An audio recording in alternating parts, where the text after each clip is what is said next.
I'm back today to tell you a story. I've told this story already once before, so see how much of it you can remember. It's the story of how six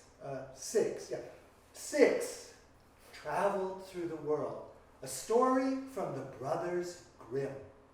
In this story, you're going to meet 6 gentlemen, and we'll learn that the task at hand cannot be accomplished unless the 6 of them work together. And when you meet the strong man and the sharpshooter and the runner and so on, you can think, do you have the skills like one of them? Are you strong? Are you fast? Do you have a strong power of sight? How do you fit in? And if you don't fit in, maybe one of your friends does. Call each other together to make a team, and then 6 will travel the world. So let's get back to the beginning of the story and remember that soldier. I have a picture of him.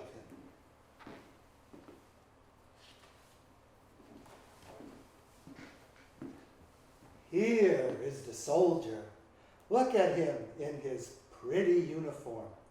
He's a strong and brave man, and he served the king very well.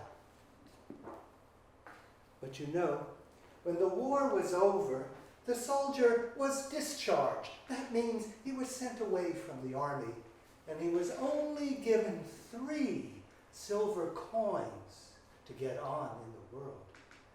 3 silver coins might sound like a lot, but if you only have your old uniform and 3 coins, it's not very much.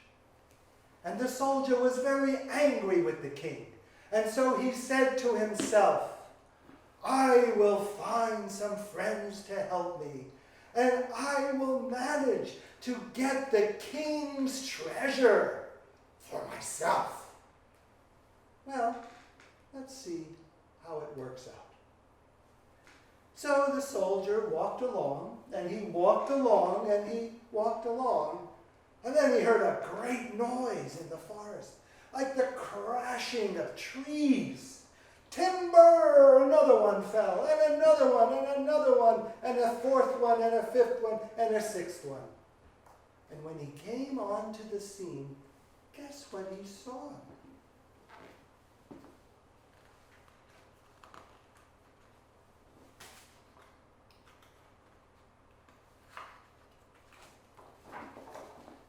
He saw a strong man. He saw a strong man who was just picking the trees out of the ground, like you pick weeds in the garden, or a long piece of grass in the field. He had picked trees, 6 of them, right out of the ground, and he was wrapping number 6 around all the other 5 and hefting them up on his shoulder. Where are you going, strong man? Asked the soldier. Let me just deliver these to my mother, and I'll be right back. When the strong man came back, the soldier said, I need someone like you. How would you like to join me for an adventure? We will travel to find the king. Oh, I would love to come, said the strong man. And now we have a song that you can help me with. It says, we'll travel the world together, travel the world together, travel the world together, the 2 of us we will, the soldier and the strong man. So sing along, we'll travel the world together.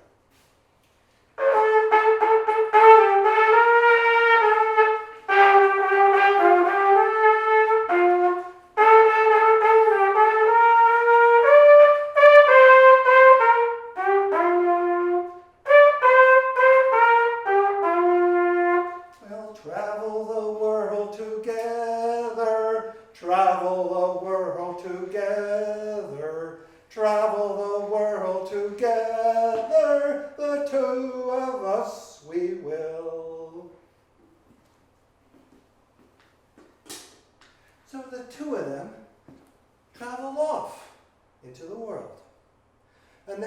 hadn't gone very far when they saw someone kneeling over with a rifle in his hand. Just wait.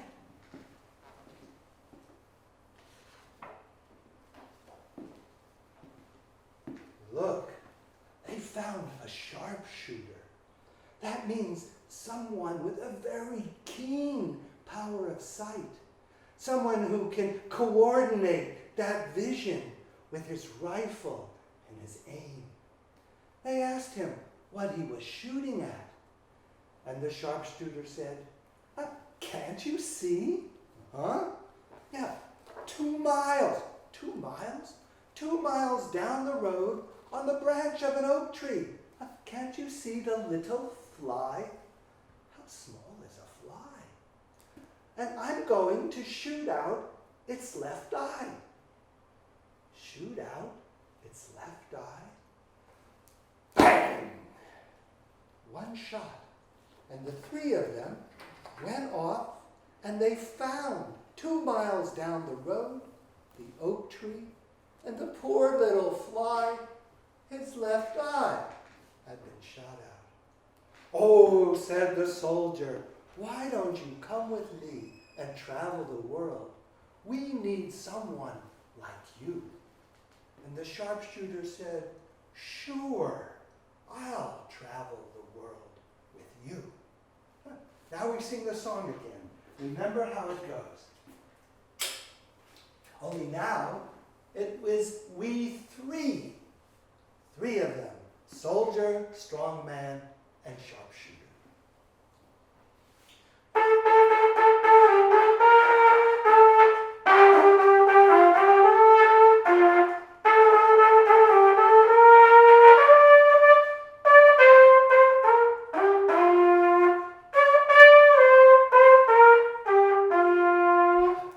We'll travel the world together, travel the world together, travel the world together, the 3 of us we will.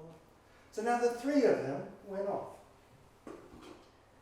And they hadn't gone too far when they saw a cluster of 7 windmills. 7 windmills were turning fast and strong, and making a lot of power with their fans, blowing. Where was the wind coming from? The day was otherwise still, and it didn't really make sense. So the 3 of them walked a little further, and again, 2 miles down the road, they found the most unusual man.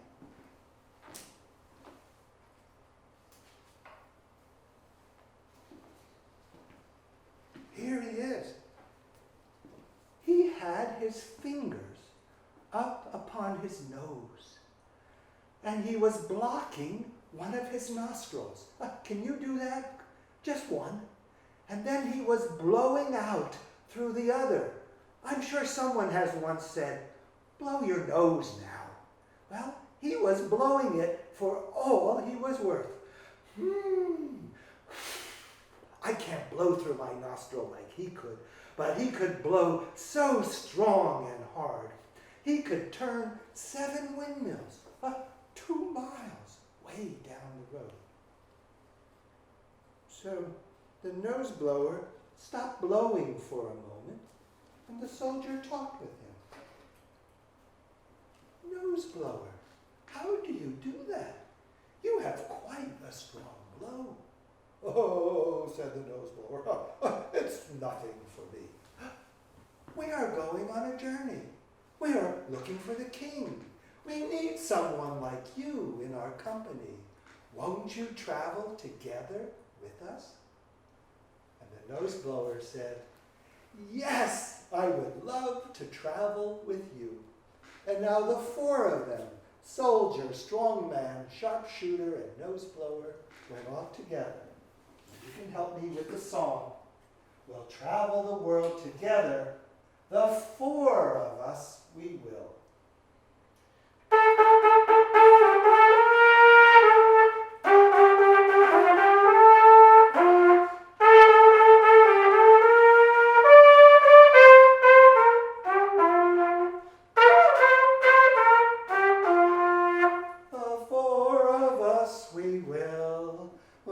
travel the world together, travel the world together. We'll travel the world together, the four of us we will. Soldier, strongman, sharpshooter, and nose blower.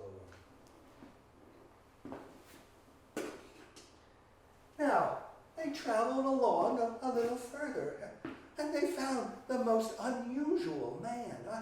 He was leaning against a tree and resting.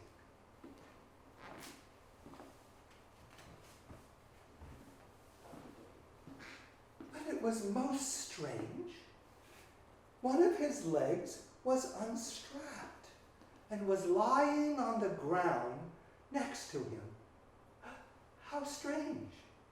And they asked him, "Friend, why do you lean upon the tree with your leg unstrapped and lying on the ground?" Well, this man was a runner, and he explained to the others, "You know, when my leg is strapped on," let me show you. "When my leg is strapped on, I run so fast. I run faster than the wind. And in order for me to stop, take a rest, catch my breath, I have to unstrap my leg and lay it down beside me."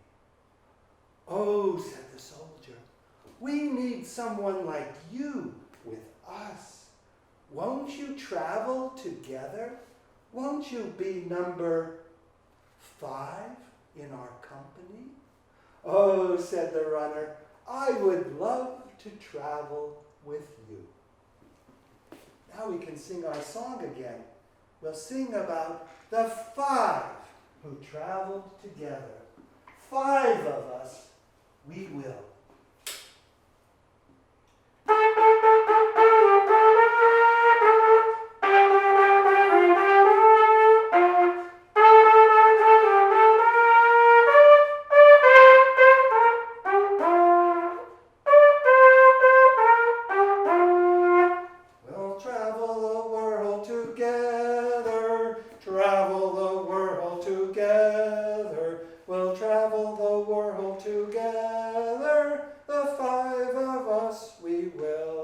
Soldier, say them with me. Soldier, strongman, sharpshooter, nose blower, runner.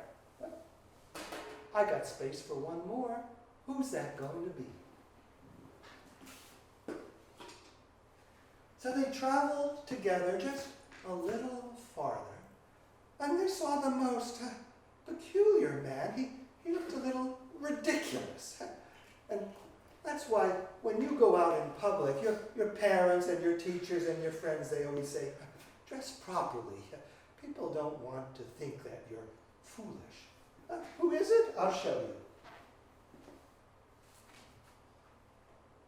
Look, it's a man with a hat, but his hat is lopsided. He wears it on the side of his head. It's all crooked, and he looks a bit funny, doesn't he, wearing his hat like that? Well, you never know what the styles are going to be, but certainly in these days, it wasn't proper to wear the hat on the side of your head. And they spoke to the man in the hat and said, "Friend, why do you wear your hat so lopsided? You should straighten it out. People will think you're foolish." "I won't straighten it all the way," said the man with the hat. "Just tip it a little bit up and then you'll see." And he tipped, not too much. He tipped it a little bit up, and these hot, sweaty people began to cool down quickly. And they began to have goosebumps and shiver and shake. For when he straightened his hat, it got freezing cold. So he quickly put his hat back on the side.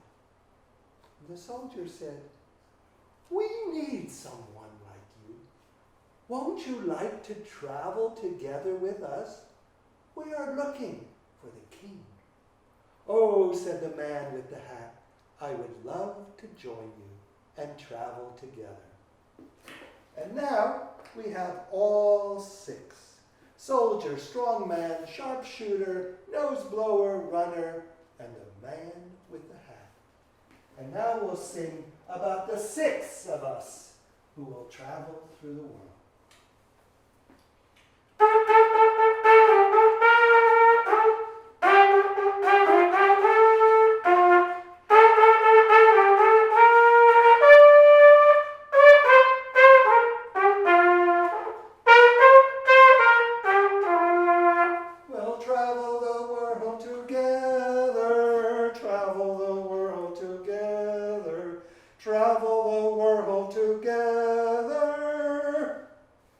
Six of us we will.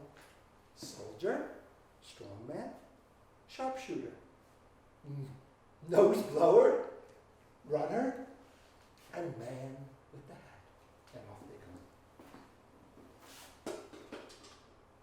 Now they hadn't gone very far when they came into the city, and the king's herald was announcing a big race.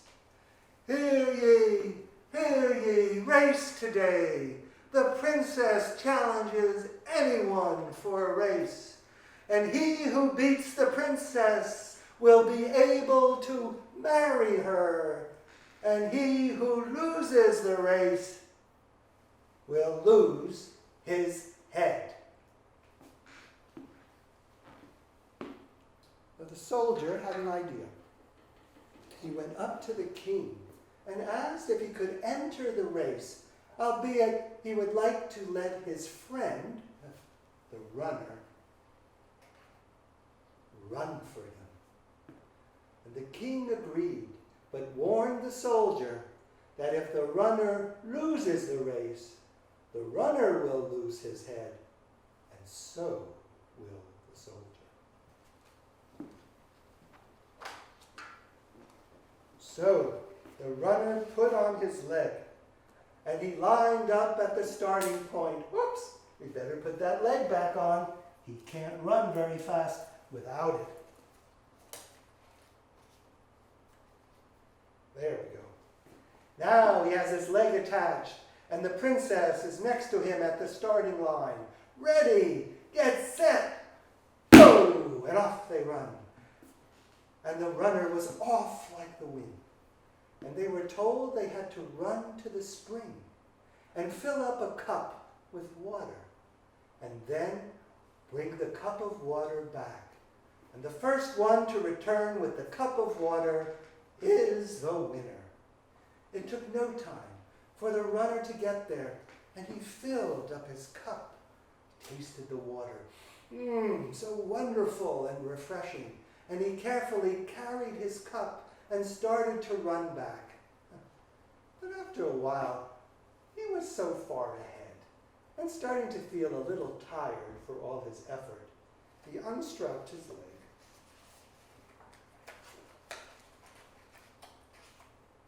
and thought he would lay down and take a nap.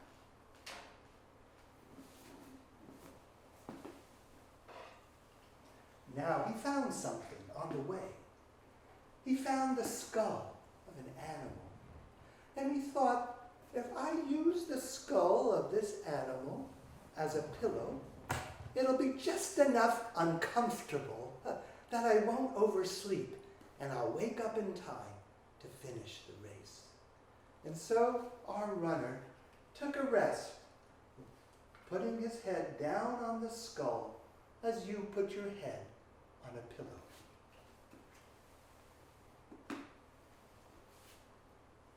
But as he was sleeping, the princess caught up with him.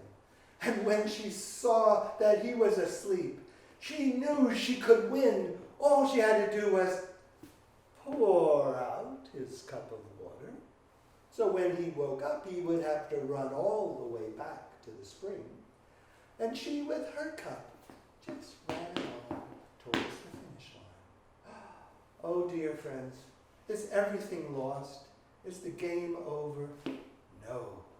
Sharpshooter has been watching the whole thing, from far away. He saw it all happen, and he knelt down with his gun, and he aimed at the skull. He aimed at the skull, yes.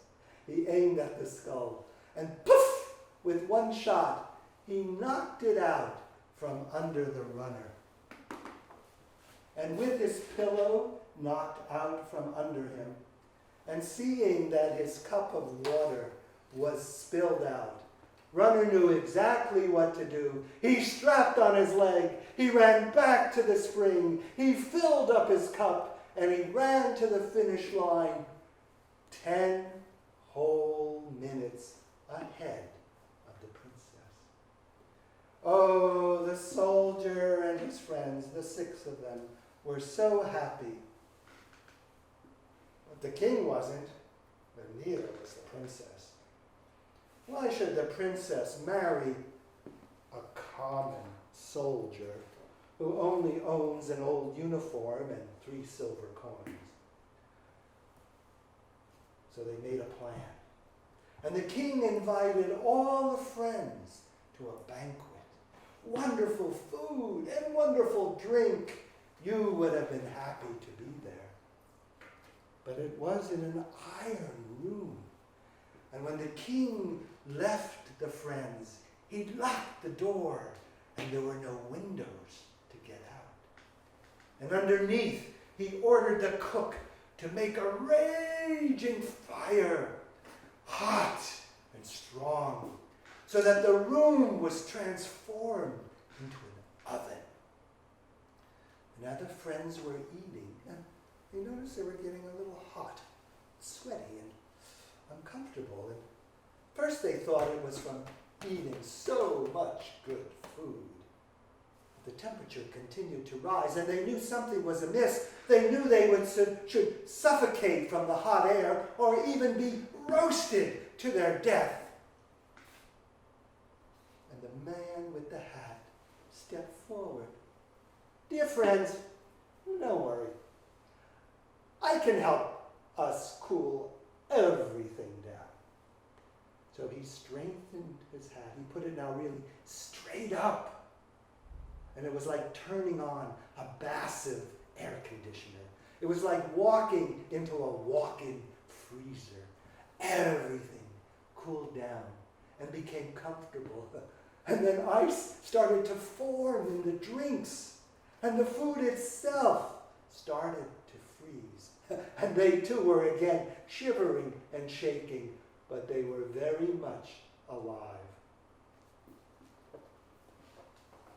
And when the king and the princess came to see the roasted friends, they were surprised that a group of lively fellows came out of the room and said, "Oh, that's good to warm up." Oh, what was the king going to do? He must not allow the soldier to marry the princess. Oh, what shall he do? And he offered the soldier to give him as much money, as much as the king's treasure as he could carry.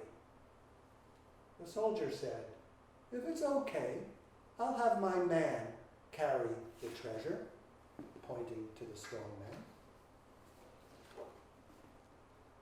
The king agreed, and the soldier spent time talking to all the tailors in the kingdom, and together the tailors sewed the most enormous sack.